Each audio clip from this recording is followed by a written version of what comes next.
अस्सलाम वालेकुम and welcome to my YouTube channel again. आज की इस वीडियो में मैं कोशिश करूंगा कि जितने से जितना आपको विजिट वीज़ा यूके का जो है उसके बारे में बता सकूं। तो यूके का जो विजिट वीज़ा है वो काफ़ी मशहूर है और काफ़ी फेमस है because visit as a visitor अगर आप यूके आना चाहते हैं तो आपको इजीली वीज़ा मिल सकता है अगर आपने रिक्वायरमेंट्स पूरी कर ली। तो अगर आपके पास ये सारी रिक्वायरमेंट्स हैं तो आपको कोई भी यूके में विजिट करने के से नहीं रोक सकता। इनफैक्ट यूके क्या वेस्टर्न कंट्रीज़ क्या यूरोपियन कंट्रीज़ इंकरेज करती हैं टूरिस्ट को इधर आने के लिए। टूरिस्ट को ऑब्वियसली इनको इधर उनको अपने अट्रैक्ट करने के लिए, क्योंकि इनकी इकॉनमी बूस्ट होती है, इससे उनकी जो है वो उनकी टूरिज्म इंडस्ट्री जो है वो बिजी रहती है। तो इसमें मैं वीडियो में कोशिश करूँगा आपको जितने से जितना ज़्यादा हो सके आपको यूके के विजिट वीज़ा के बारे में डिटेल में बताऊँ। तो शुरू से लेकर एंड तक वीडियो देखनी है। तो जो यूके का विजिट वीज़ा है उसमें बहुत ज़्यादा किस्में आ जाती हैं। उसमें सिर्फ और सिर्फ आपको स्टैंडर्ड विजिट वीज़ा है जो आपको टूरिज्म जिसे कहते हैं वही नहीं होता। उसमें काफ़ी किस्म के वीज़ा आ जाते हैं जिसमें 3 to 6 मंथ्स को आपको परमिशन होती है। और उनको कहते हैं शॉर्ट टर्म विजिट वीज़ाज। जो जितनी शॉर्ट टर्म वीज़ाज हैं बाकी अदर दैन टूरिज्म या स्टैंडर्ड वीज़ा, मैं वो आपको एक सेपरेट वीडियो में बताऊंगा, लेकिन उसमें बता दूं कि उसमें 3-4 किस्म की और भी वीज़ा हैं शॉर्ट टर्म वीज़ा में, जिसमें आपका बिजनेस विजिट वीज़ा है, आपका मेडिकल विजिट वीज़ा है, आपका शॉर्ट टर्म स्टडी वीज़ा है जिसमें आपको लैंग्वेज कोर्स भी किसी से करवा सकते हैं। तो इधर अगर आपने किसी से करना है तो आपको जस्ट प्रोवाइडर ने आपको वो लेटर देना होगा और आप अपना उसका वीज़ा अप्लाई कर सकते हैं। एनीवे ये तो शॉर्ट टर्म वीज़ाज़ की टाइप्स हो गई। अब बात करते हैं कि आप जो एक्चुअल स्टैंडर्ड 6 मंथ का वीज़ा है वो कैसे अप्लाई कर सकते हैं और उसमें क्या क्या कर सकते हैं आप। तो सबसे पहले आते हैं इस बात की तरफ कि यूके के जो स्टैंडर्ड विजिट वीज़ा है उसमें आपको जो चीज़ें आपको अलाउड नहीं है, यूके में जॉब नहीं कर सकते। इस मीन आपको यूके में जब आप 6 मंथ्स के लिए आ रहे हैं जस्ट टूरिज्म एज जो आपका पर्पज़ है वो इधर अपना ऑब्वियसली विजिट कर रहे हैं। दूसरी सबसे बड़ी जो बात है इधर के यूके के जो आपको सोशल बेनिफिट्स जिन्हें कहते हैं, उसमें आपको आपकी जो हेल्थ केयर भी आ जाती है। आपको ऑब्वियसली जितने भी बेनिफिट्स आ जाते हैं गवर्नमेंट की तरफ से, काउंसिल के, चाइल्ड के, ऑब्वियसली होम केयर के, जितने भी बेनिफिट्स आ जाते हैं वो आप उनके लिए एलिजिबल नहीं हैं। तो ये सब चीज़ें जो है आप अपने माइंड में रख लें कि आपको ये चीज़ें नहीं कर सकते। तो चलिए अब बात करते हैं कैसे आप अप्लाई कर सकते हैं, उसमें कितनी कॉस्ट आती है और क्या क्या स्टेप्स हैं। तो लेट्स बिगिन विद। तो सबसे पहले आपने gov.uk की वेबसाइट पे जाके आपने अपना पर्सनल अकाउंट बनाना होता है। जो जो बंदे के लिए अप्लाई कर रहे हैं आपने अपना अकाउंट बनाना होता है अपने ईमेल एड्रेस के साथ। उस अकाउंट के बाद ऑब्वियसली आपको जब कंफर्मेशन मिलती है अकाउंट एक्टिव होता है, जो कि आप घर बैठे बैठे गूगल से सर्च करके कर सकते हैं। ये इतनी कोई बड़ी बात नहीं है, इसके लिए आपको एजेंट के पास नहीं जाना पड़ता। तो अकाउंट बनाने के बाद ऐसे आप प्रोसीड करेंगे तो प्रोसीड में आपको रिक्वायरमेंट्स सबसे पहले आ जाएंगी, क्या क्या रिक्वायरमेंट्स आपको वीज़े मिल जाती हैं, जिन्हें मैं आपको रफली बताता हूँ कि आपके सबसे पहले होता है कि इंटेंशन क्या है, कौन कौन सी जगह आप जाके रह रहे हैं, कौन कौन सी जगह आपने सोचा हुआ अपने माइंड में, इसको ट्रिप का प्लान। तो ट्रिप प्लान आपने बताना है उनको। फॉर एग्जांपल अगर आप इधर आ रहे हैं यूके में तो आप बोलें कि मैं लंदन में जो लंदन आई देखने जा रहा हूँ, या ओबियसली कैसल देखने जा रहा हूँ, बकिंगम पैलेस देखने जा रहा हूँ। तो इस तरह की काफ़ी चीज़ें हैं वो आपने अपने माइंड में रखनी है।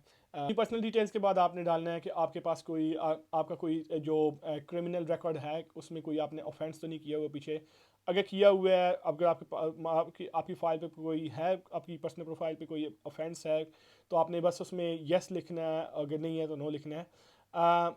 उसके बाद आपने बताना है कि आपके पर्सनल बैंक अकाउंट में कितने पैसे हैं, और ऑब्वियसली जैसे मैंने बताया कि आपके अकाउंट आपके ट्रैवल के लिए कितने एस्टिमेटेड आपने माइंड में रखे हुए हैं कॉस्ट। ठीक है, depending on your circumstances. Obviously कोई बंदा है, कोई एंटरप्रेन्योर है, कोई बिजनेसमैन है, वो यूके पे विजिट करना चाहता है ऑलरेडी। जो ऑलरेडी आप लोग दुबई विजिट करें या सऊदी किसी भी और कंट्री में आपने विजिट किया हुआ है अपनी लाइफ में, तो आपने ये बताना होता है कि पिछले 5 साल कहाँ रहे हैं। उसके बाद अपना परमानेंट एड्रेस बताना होता है, अपना प्रेजेंट एड्रेस बताना होता है। उसके बाद आप ये बताना होता है कि आपकी जो ट्रैवलिंग हिस्ट्री है, कहाँ से कहाँ गए थे लास्ट टाइम, कहाँ से कहाँ वापस आए हैं। ये बहुत इंपॉर्टेंट होता है, और ऑब्वियसली ये काफ़ी हेल्प कर सकता है अगर आपकी एक प्रोफाइल अच्छी बनी हो। स्पेशली अगर आप यूरोपियन किसी कंट्री में आए हुए हैं और वापस गए हुए हैं विज़िट करके, या अमेरिका या यूएस गए हुए हैं, किसी भी वेस्टर्न कंट्री में गए हुए हैं, तो आपको ये काफ़ी हेल्प हो जाता है। ठीक है, एक और बहुत इंपॉर्टेंट चीज़ है जो आपको स्पेशली पाकिस्तान से आप लोग आ रहे हैं तो आपको ट्यूबरक्लोसिस का टेस्ट लाजमी करवाना होता है। उस टेस्ट का सर्टिफिकेट आपने अपनी प्रोफाइल के साथ या अपनी एप्लीकेशन के साथ लाजमी डालना होता है, क्योंकि ये एक one of the main requirement है जो आपकी मेडिकल या हेल्थ केयर की तरफ है। तो ये तो हो गया आपके डॉक्यूमेंट्स रिक्वायरमेंट। टोटल खर्चा पाकिस्तान से यूके का जो आपको आएगा उसमें आपको ऑब्वियसली £115 आपकी जो यूके की विजिट वीज़ा की एप्लीकेशन फ़ीस है, बस आपका इधर यूके में आपने जो होटल बुक करना है, जिन वो हज़रात जिनके अगर कोई फैमिली मेम्बर नहीं है, वो उनके पास नहीं रह सकते, तो आपने होटल बुक करना होगा पर नाइट। ऑब्वियसली मैं आपको पाकिस्तानी पैसों में बता दूँ ताकि आपके लिए थोड़ा सा सिंप्लीफाई हो जाए, तो 115 पाउंड तकरीबन 40,000 अपने माइंड में रफली रख सकते हैं आप। उसके बाद जिस होटल में आप रह रहे हैं, तो तकरीबन रफली जो एक एवरेज सा होटल है, 10,000 पर नाइट आपको मिल सकता है। उसके बाद आपका जो फूड है, जैसे कॉस्ट ऑफ लिविंग बहुत ज़्यादा जा रही है यूके में, तो इस पूरे प्रोसेस के बाद आपको जब अपनी एप्लीकेशन का वेट करना होता है, उसमें तकरीबन 2 to 3 वीक्स लग जाते हैं। मैं आपको एक बात बताता जाऊँ, क्योंकि काफ़ी लोगों को इस बात का पता नहीं।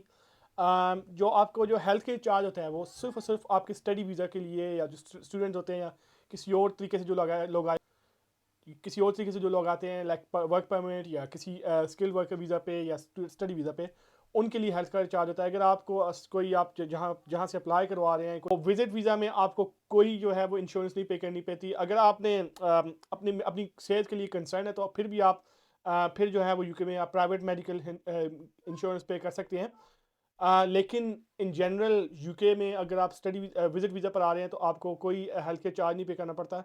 तो इन थोड़े से बातों को क्लैरिफाई अपने माइंड में रखें, ताकि आप स्कैम से बच जाएं। बाकी बात यह है कि यूके में जब आप ऑब्वियसली जब आते हैं, तो उसके बाद किसी अगर बिग सिटी में रहते हैं, जैसे लंदन में रहें, होटल बुक करते हैं, तो ऑब्वियसली जैसे आपने अपने ट्रिप प्लानिंग में होटल बुक किया होता है ऑलरेडी, उसमें ऑलरेडी आपने पैसे दिए होते हैं, उनको प्रीपेड किया होता है, और आपने उससे अपना प्लेन के टिकट्स भी बाय किए होते हैं, और जो कि आपने शो किए होते हैं अपनी एप्लीकेशन में। अम, जब आपका स्टे ख़त्म होता है उस होटल में, और जब आप चेकआउट होते हैं जिस दिन, ये बात अपने माइंड में रखनी है कि जो बिग कंट्रीज़ हैं, यूके में, फ्रांस में स्पेशली, आपको एक और टैक्स लगता है जिसको कहते हैं टूरिज्म टैक्स। तो आपको towards end of your journey आपको वो टैक्स भी अपने on top of your actual bill pay करना पड़ता है। तो ये छोटी मोटी चीज़ें हैं जो आपको ऑब्वियसली ऑनलाइन मिल जाएंगी। तो यूके में अगर आप विजिट वीज़ा पे अप्लाई करना चाहते हैं, तो ये बात माइंड में रखें कि पाकिस्तान से लोग हैं, अगर आपके पास कोई फुल टाइम जॉब है, आपकी फिक्स सैलरीज आ रही है जो आपने अपनी बैंक स्टेटमेंट में शो करनी होती है, प्लस आपके पास ऑब्वियसली रिलायबल जॉब है, और आपके पास लीविंग परमिशन है, अब अपने हॉलीडेज़ में आप जो है यूके विजिट करने आ रहे हैं, तो वो उन लोगों के लिए केस काफ़ी सॉलिड हो जाता है। ऑन टॉप ऑफ दैट, उन लोगों के लिए भी जो ऑलरेडी इधर यूके में किसी के इधर रिलेटिव्स हैं, वो भी शो कर सकते हैं कि यार हम अपने रिलेटिव्स के घर जाके रहना चाहते हैं, या किसी का कोई बहन भाई अपने ऑब्वियसली पेरेंट्स बुलाना चाहते हैं इधर यूके में विजिट वीज़ा पर उनके लिए भी सेम प्रोसेस है।